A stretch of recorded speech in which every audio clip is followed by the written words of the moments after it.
Equations and its types.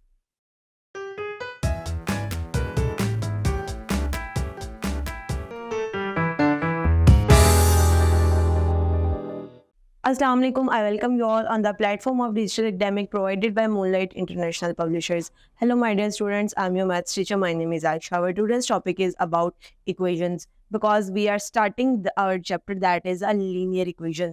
Student सबसे पहले मैं आपको बताती हूँ इस चैप्टर में हम पढ़ेंगे क्या. इस चैप्टर में हम बेसिकली इसके अंदर हम एक इक्वेशन के बारे में पढ़ेंगे जिसमें हमारे पास दो या एक वेरिएबल का relationship with other variable use हो रहा होगा. यहाँ पर स्टूडेंट्स हम देखेंगे कि हमारे पास वेरिएबल्स यहाँ कौन कौन से यूज हो रहे हैं. वेरिएबल्स बेसिकली आपके पास एक्स और वाई मोस्टली यूज होते हैं. उसके अलावा आप ए बी सी भी कह सकते हैं, एल एम एन भी कह सकते हैं.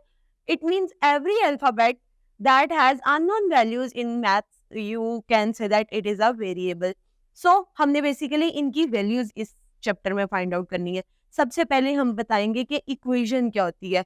स्टूडेंट्स कोई भी ऐसे दो मैथमेटिकल एक्सप्रेशन जिनको एक इक्वलिटी के साइन के साथ रिलेट कर दिया जाता है एक दूसरे के साथ, यानी कि एक की वैल्यू दूसरे पे डिपेंड कर रही होती है, that is known as equation. यहाँ पर इक्वेशन की डेफिनेशन स्क्रीन पर आपको नजर आ रही है. They said a mathematical statement setting two algebraic expressions equals to each other is called an equation. Students यहाँ पर एग्जांपल हमारे पास दिया है 2x + 5 is equals to 2. अगर हम देखें तो यहाँ पर हमारे पास एक कांस्टेंट टर्म है और एक हमारे पास वेरिएबल है और एक कोफिशिएंट है, और यहाँ पर वेरिएबल और कांस्टेंट वाली जो टर्म है वो इक्वल के दूसरे साइन यानी कि जो 2 आ रहा है उसके साथ रिलेट कर रही है. इसके अलावा अगर मैं बात करूँ 1/2x + y 1/2x + y is equals to 7, तो इसका मतलब है कि यहाँ पर आपके पास दो वेरिएबल्स जो है वो आपस में सम कर रहे हैं एक दूसरे को. Now x + 3y is equals to 1/2. इसी तरह बहुत सी एग्जांपल्स आप खुद से भी बना सकते हैं जिसमें आपके पास x वेरिएबल होगा, y वेरिएबल होगा और उनका कोई ना कोई आपस में रिलेशन शो करवाया जाएगा. Now students come to the linear equation. Linear equation basically क्या होती है? अगर आप ग्राफ पे कोई ऐसी इक्वेशन ड्रॉ करते हैं कि उसका आंसर आपके पास एक स्ट्रेट लाइन ग्राफ आता है, तो हम ऐसी इक्वेशंस को क्या कहते हैं? लीनियर इक्वेशन कहते हैं. दूसरे लफ्जों में लीनियर इक्वेशन हमारे पास ऐसी इक्वेशन होती है जिसमें आपके पास जो वेरिएबल होता है उसकी मैक्सिमम पावर क्या होती है? 1 होती है. यहाँ पर एग्जाम्पल आपको दी गई है 2x + 5 is equals to 6, यानी कि यहाँ पर आपके पास x की मैक्सिमम पावर क्या आ रही है? 6 आ रही है. स्टूडेंट्स अगर मेरे पास x की पावर 2, x की पावर 3, x की पावर 4 आ रहा होता तो यहाँ पे मैं इसको लीनियर नहीं कहूंगी, ये दूसरी इक्वेशंस बन जाती हैं. लीनियर मींस आपके पास वेरिएबल आ रहा है उसकी मैक्सिमम पावर क्या होनी चाहिए? 1 होनी चाहिए. अगर मैं सेकेंड एग्जाम्पल की बात करूं 2 + 5x / 3, यहाँ पे भी स्टूडेंट्स अगर हम देखें तो हमारे पास वेरिएबल कौन सा यूज हो रहा है? x यूज हो रहा है. एक वेरिएबल यूज हो रहा है और उसकी मैक्सिमम पावर क्या आ रही है? 1 आ रही है.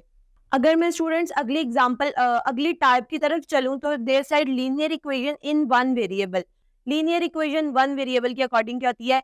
जैसे अभी हमने लीनियर इक्वेशन पढ़ा, सेम यही वो चीज है, लेकिन इसमें आपके पास एट ए टाइम कांस्टेंट के साथ जो वेरिएबल है उसकी भी मैक्सिमम पावर 1 यूज होगी और पूरी इक्वेशन में एक वक्त में एक वेरिएबल यूज होगा. ये भी इसमें कंडीशन होती है कि पूरी इक्वेशन जब आप क्वेश्चन सॉल्व कर रहे होते हैं उस टाइम ड्यूरेशन में आपके पास कितने वेरिएबल्स यूज हो रहे होते हैं? 1 वेरिएबल यूज हो रहा होता है.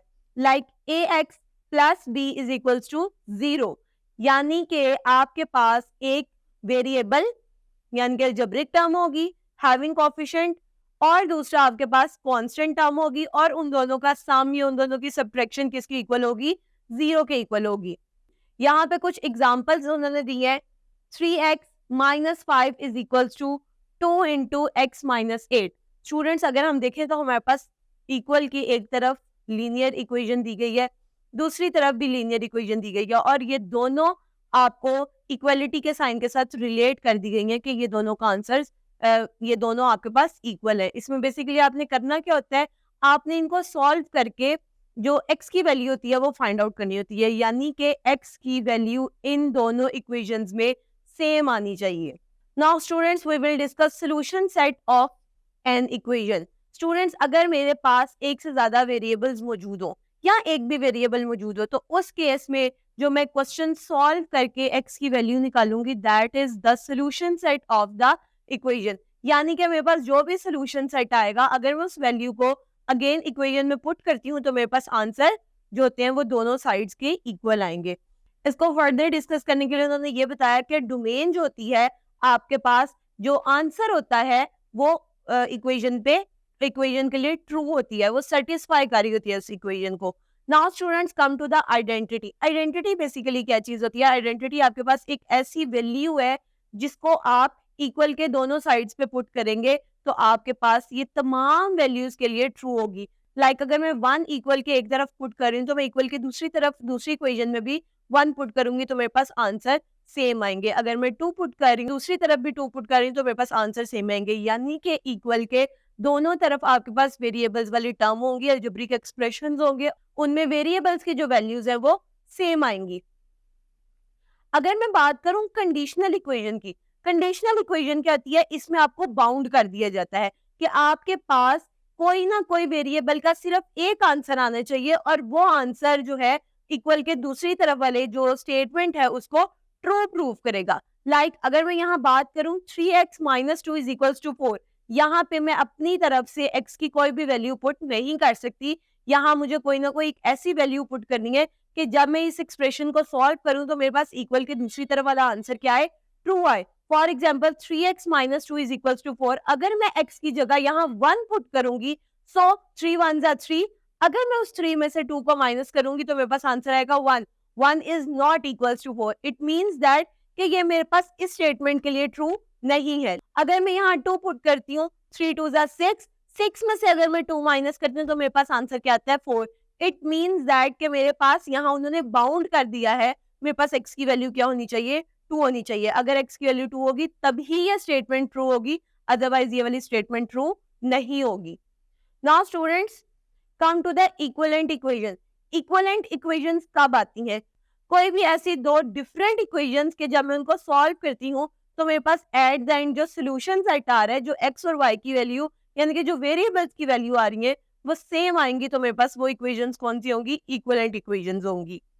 अगर मैं कहती हूँ 3x - 2 = 4, यहाँ पर मैं x की वैल्यू 2 पुट कर रही हूँ तो अगर मैं यहाँ ये लिख देती हूँ कि x + 2 = 4 और x की वैल्यू अगेन मैं 2 पुट करती हूँ तो मेरे पास आंसर 4 ही आता है। यानी कि मेरे पास सोल्यूशन सेट x का इन दोनों इक्वेशंस के लिए 2 ही आ रहा है तो ये मेरे पास इक्वेशंस कौन सी होंगी? इक्विवेलेंट इक्वेशंस होंगी। मैं उम्मीद करती हूँ आपको आज का लेसन समझ में आया होगा। Stay tuned till next video. अल्लाह हाफिज।